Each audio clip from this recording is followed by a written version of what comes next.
So guys, this is how you hike in Cape Town.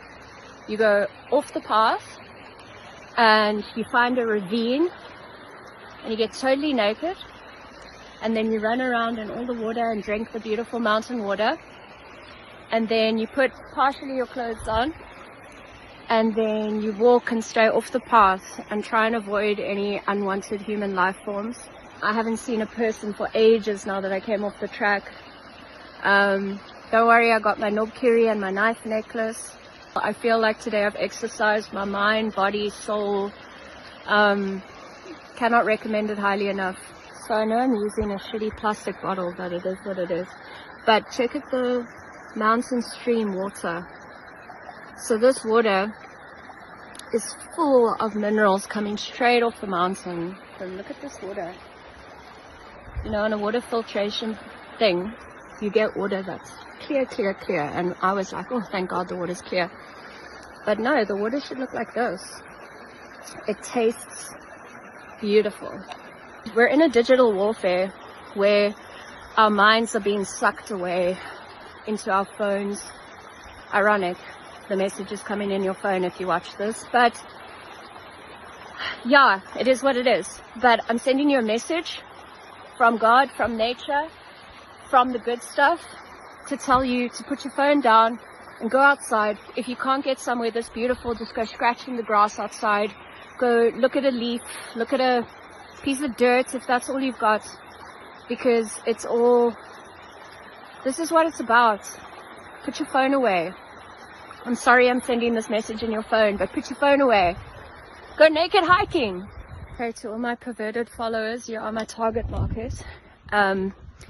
But I won't, unfortunately, always be naked, because there's a sweet old man there with his Labrador. And I suppose if I was still naked, he would ask me for my TikTok channel. But anyway, I won't always be naked, but I have a message. Being out here today and seeing, you know, there was a fire, so everything's burnt, and but everything's coming out so beautifully green. And I just thought to myself, you know, I started introducing myself to the trees, to the rocks, to the water. I started introducing myself, shaking hands, giving hugs. And then I thought to myself, am I crazy? And I came to the conclusion that yes, I'm completely crazy. That for the first time in 38 years, this is the first time that I am introducing myself to my fucking family.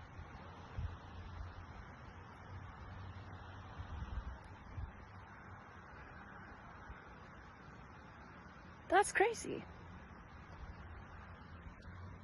So, also something interesting I was thinking about on this walk was that being alone like this allows like my head to clear, messages to come through, and something I thought was that, you know, when you look around you, and I mean, you look at the rocks, you look at the mountains, you look at all these beautiful creatures, and you think to yourself, well, you know, even though they appear still, they are in constant motion.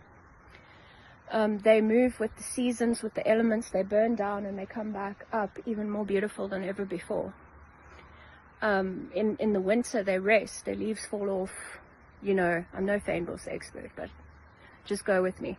So things rest, things die, things are reborn, things go through seasons, and we're like that too.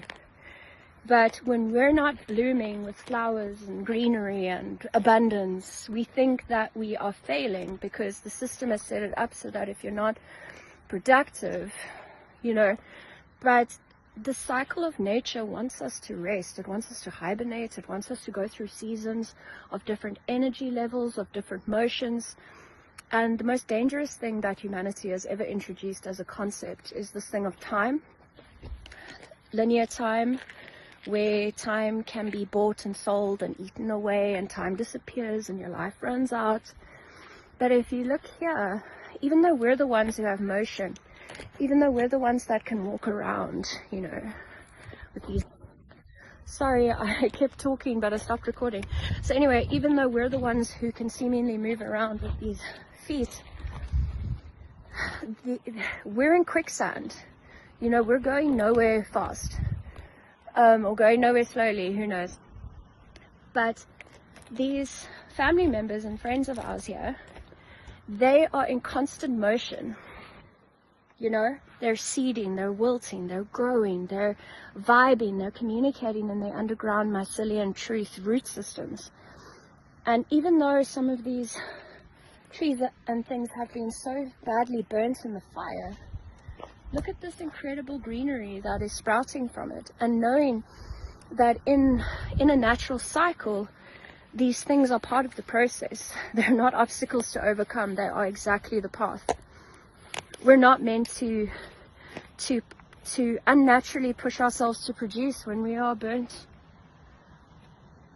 We must rest. You know, the most dangerous thing humans ever created was this concept of time. And like, I look at these things like the mountains and that, which have been still for millennia, but in more movement than us. You know, these are names we gave things. This is not the scientific name of that thing. That's the scientific name we gave it. It is nameless, it is eternal. There's a thing of, you know, what a fish sees from a fishbowl is distorted because it's in a fishbowl. We are having a human experience, and everything we believe or think is true is coming from a human experience.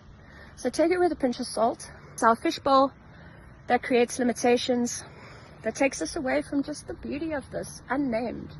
I don't need to call that something to appreciate it. The name actually limits it, because now it's a concept in my mind rather than a being that exists for its own worth and its own value and its own independence and its own personhood. So I encourage you, come and meet this rock.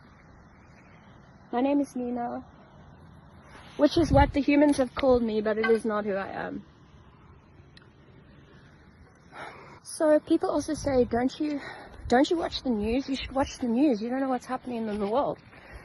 I can tell you, the news is not what's happening in the world.